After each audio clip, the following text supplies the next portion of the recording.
कार्तिक में सुनी जाने वाली धर्मराज जी की कहानी। एक बुढ़िया माई थी, व्रत नियम रखती। एक दिन उसे भगवान के घर से यमदूत लेने आए। बुढ़िया माई यमदूतों के साथ चली गई। आगे गहरी नदी बह रही थी। बुढ़िया माई डूबने लगी। तब यमराज जी ने पूछा, मैया गाय दान की है? वह बुढ़िया माई बोली, मन ही मन।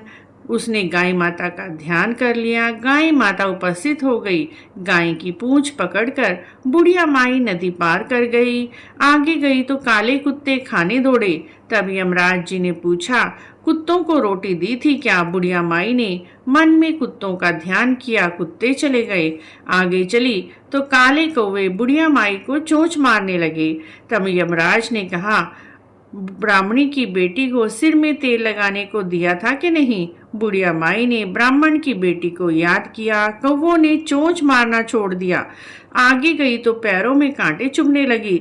तब यमराज जी ने कहा, चप्पल दान की थी क्या नहीं? बुढ़िया माई ने याद किया तो चप्पल पैरों में आ गई। आगे चली तो चित्रगुप्त जी ने यमराज जी से कहा, आप किसको ले आए हो? तब यमराज जी ने कहा, बुढ़िया माई के दान पुण्य तो बहुत किए हैं, परंतु धर्मराज जी का कुछ नहीं किया, इसीलिए आगे के द्वार बंद हैं। तब बुढ़िया माई बोली, मुझे 7 दिन के लिए धरती पर जाने की आज्ञा दो। 7 दिनों तक कहानी सुनकर उद्यापन करके मैं वापस आऊंगी।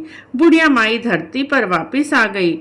पूरे गांव में खबर फैल गई, बुढ़िया माई भूतनी का रूप धर के आई है। जब वह अपने घर गई, बेटे बहू ने भूतनी समझकर घर के द्वार बंद कर दिए।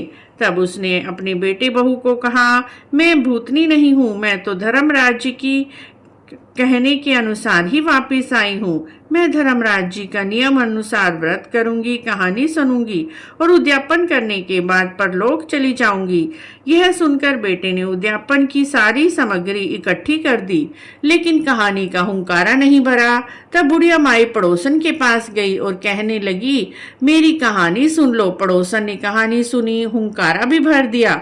बुढ़िया माई ने 7 दिनों के बाद कहानी सुनकर उद्यापन कर दिया, सभी दान पुण्य किया। तब धर्मराज जी ने बुढ़िया माई के लिए धरती पर विमान भेजा।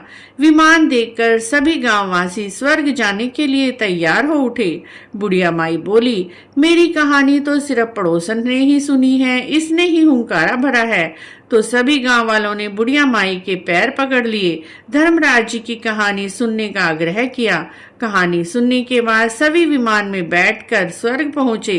तो धर्मराज जी ने कहा, मैंने तो बुढ़िया माई को ही विमान में लाने के लिए भेजा था, यहाँ तो सारे गांववासी इकट्ठे हो गए हैं। तब बुढ़िया माई ने कहा, मेरी कहानी इन सब ने भी सुनी है, इसीलिए आधा पुण्य इनको भी दो। तब धर्मराज जी ने सभी गांववासियों को स्वर्ग का वास दिया।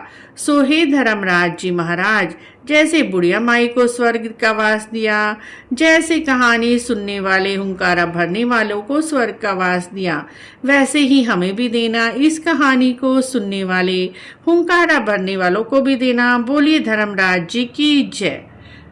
आपको धर्मराज जी की कहानी अच्छी लगी है तो आप हमारे चैनल को जरूर सब्सक्राइब करें, लाइक करें, वीडियो को शेयर भी करें। जय कार्तिकेय ठाकुर, जय धर्मराज जी महाराज।